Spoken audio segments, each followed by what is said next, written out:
Space Needle in Seattle, Washington was designed to create the futuristic image of the 21st century, inspired by the Hogwarts Tower in Germany, and was desired to be the #1 attraction at the World's Fair hosted in Seattle in 1962.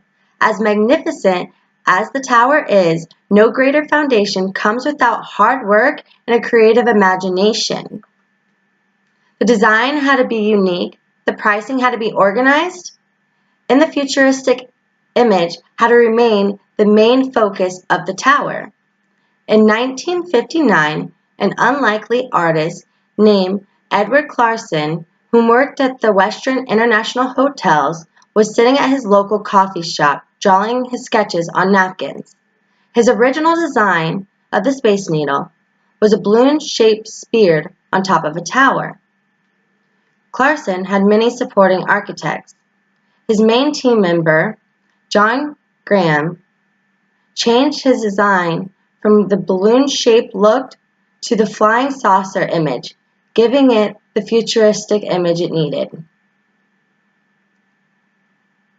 The foundation in the tower had to be, or was, privately funded. Therefore, the tower had to be on the fairgrounds and also open to the public. The search of the land almost seemed non-existent and almost abandoned at its time. But luckily, a 120 feet by 120 feet lot had opened in 1961, only a year and a half before the World's Fair arrival, going for $75,000. Therefore, the construction was able to begin. The tower ended up to be 600 feet high, weighing over 6 tons of concrete and steel.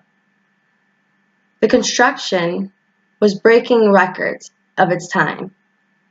It broke the record of being the most continuous pour of concrete in a day west of the Mississippi River. It was completed in 400 days. The U.S. Steel called it the 400-day wonder.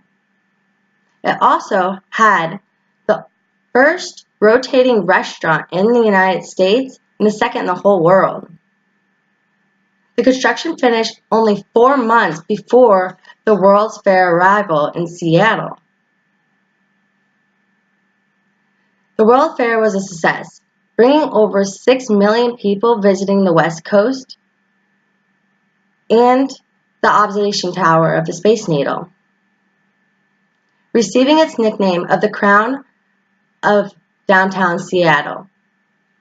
On the Space Needle's 27th birthday, the Historical Preservation Board named the Space Needle Seattle's #1 landmark.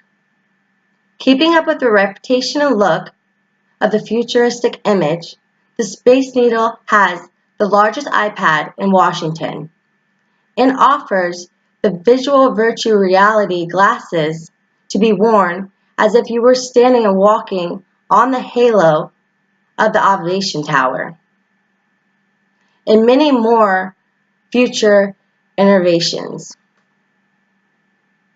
In conclusion, whether it was the design, the location, or the ideas that seemed impossible, the Space Needle only seems to advance and keep moving forward as we do as the 21st century.